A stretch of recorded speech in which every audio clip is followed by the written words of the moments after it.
Hi, my name is Chris Flett, and today's video is about becoming comfortable with being uncomfortable. Now, I pride myself in being someone who takes a lot of enjoyment in uncomfortable situations, whether it be for myself or observing it with others.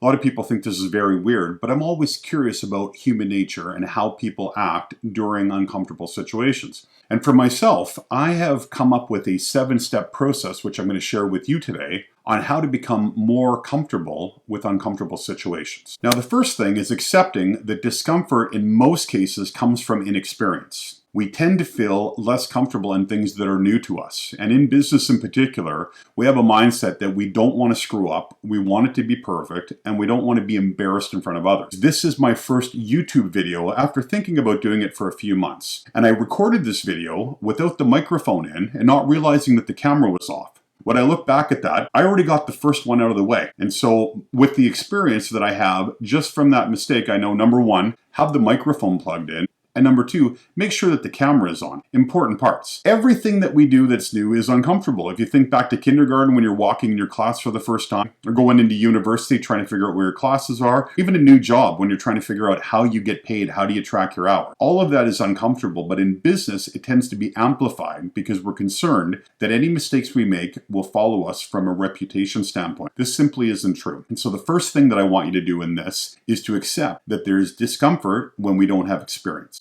The second step is to understand that we have expectations that we're bringing to the situation that are probably not realistic. And so when I outlined what I wanted to cover in this video, in my mind I thought to myself, I can probably shoot this in one take. I'm really good talking to somebody, being interviewed, even on stage, which is my happy place. But talking into a camera to you, but not knowing you, is very uncomfortable for me. So I accept that discomfort, simply knowing that the story I have in my head of doing a perfect video on the first take is unrealistic. As soon as I see that I haven't turned the camera on properly and the microphone isn't on, I actually give myself a breath and I'm like, okay, this is not going to be a one take because I just did the one take and it did not work. I accept that, and I actually have a bit of a laugh about it because as I know this is the process and everything that I've become good at, I started at fumbling around, eyes closed in the dark, trying to figure it out like a drowning person. Only when I started to relax and just accept that it was going to be a process did I actually enjoy it and actually start to get a bit better at it. Step 3 is designing your process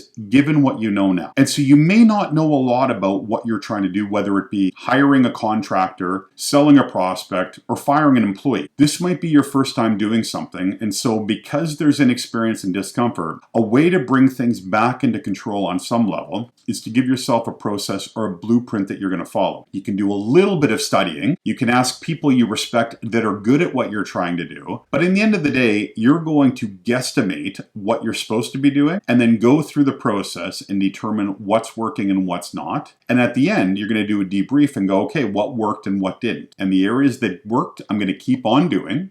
And the areas that I didn't do well, I need to do a little more homework to figure out how to make those a bit better. Having a blueprint or a checklist that you go through just to keep yourself on track for those first 1, 5, 10 times doing things is really key to keeping your head in the game and acknowledging what you know and what you don't know. Step 4 is accepting that you have to walk before you run and you have to crawl before you walk. We don't get mad at a baby who's trying to walk and pulling themselves up on a coffee table and falling because the goal is not for them to run. The goal is for them just to get up on their feet without falling. I like to think of the 4 stages that most professionals go through. Stage 1 is unconsciously incompetent, which means you don't know what you don't know. Stage 2 is becoming consciously incompetent, which is our first goal when taking on something new. I need to know what I don't know, because if I haven't done it before, I don't even have a term of reference to know what good could be. My goal is always to become consciously incompetent. I need to know enough to know what I need to work on. Stage 3 is consciously competent, which is when you feel very comfortable that you know how to do something because you've done it 20, 50, 100 times. And you've seen this a lot of times. You've been in this ball game before. You know what to do.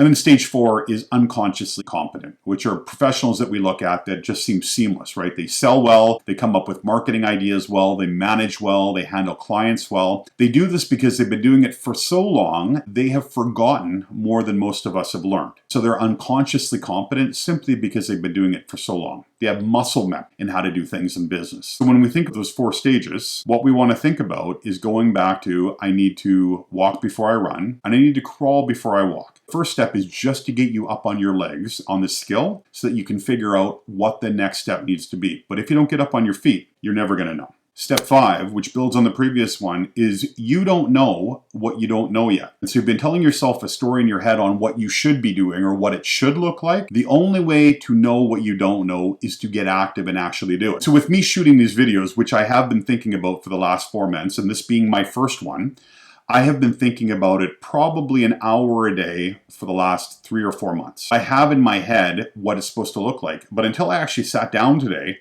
I didn't know where I wanted the light to be. I didn't know how I wanted to sit. I didn't know what setting I wanted to have on the camera. Heck, I didn't even remember, and I didn't have the checklist to make sure that my microphone was plugged in. The only way to figure it out is to get active. This video will not be my best, but it simply will be a stepping stone for the next video. And the next video will be a little bit better because I'm going to know what I didn't know before, which was make sure your microphone's plugged in and that your battery is charged. And so these are 2 things that I've taken away just from this video. Step 6 is when you know better, you can do better. When I set up this camera and this setting for the next video, I'm going to know what to do better because of the mistakes I made this time. And so my dad used to use an adage, is the way that you make good decisions is by having experience, and the way you get your experience is by making bad decisions. Even if you don't do something well in the beginning, the next time you do it, you're going to do it better than you did the previous time. And what I mean is not the theory, but the actual application of something, and in this case business, is to do.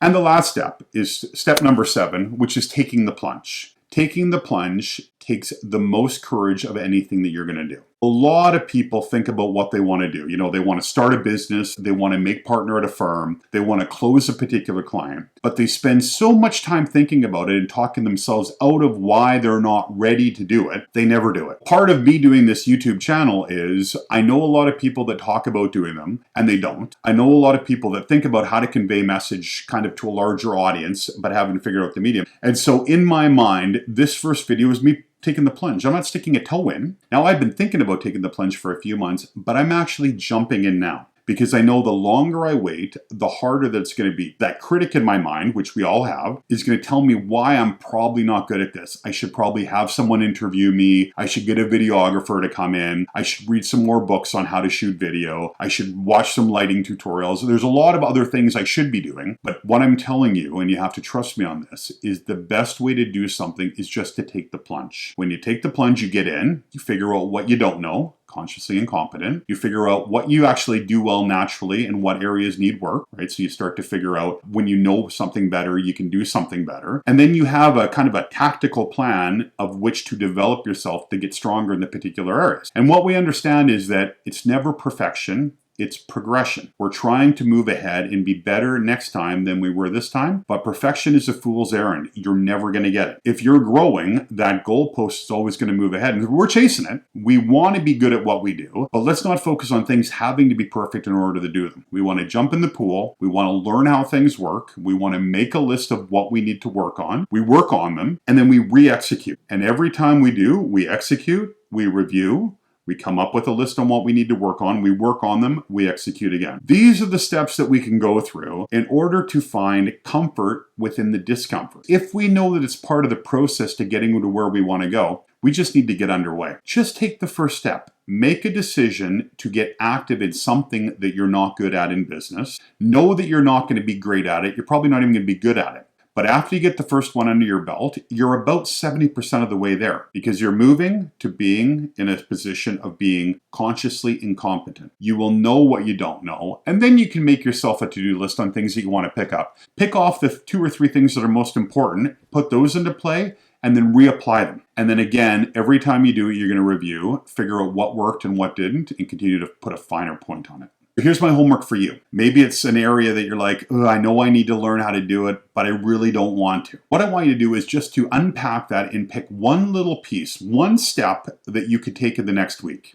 After you've decided what that step is that you want to take, what I want you to realize is that it's going to be uncomfortable because it's new. You have expectations in your head on how you think you're supposed to perform. I want you to put those away. I want you to design a step-by-step process that you're going to go through to do it. I want you to realize that you have to crawl before you walk and walk before you run. So it's not going to be perfect. But by you jumping in, this is going to be about 70% of the development we're looking for. And as you do more of these uncomfortable things, what you'll find is you'll start to feel comfort in the discomfort because you know the process. And when you know the process, you can approach it in kind of a mindful, step-by-step way to end up moving to the results that you want to have. Thanks for watching. If you like this video, please consider subscribing. And there's a little bell that you can hit that will let you know when other videos come up, which I'm going to try to produce at least one a week. And if you're feeling generous, give it a thumbs up. I know this is my first video. The rest will be better, but this is me jumping the pool. I hope you got some tools out of today, and I'll see you next time.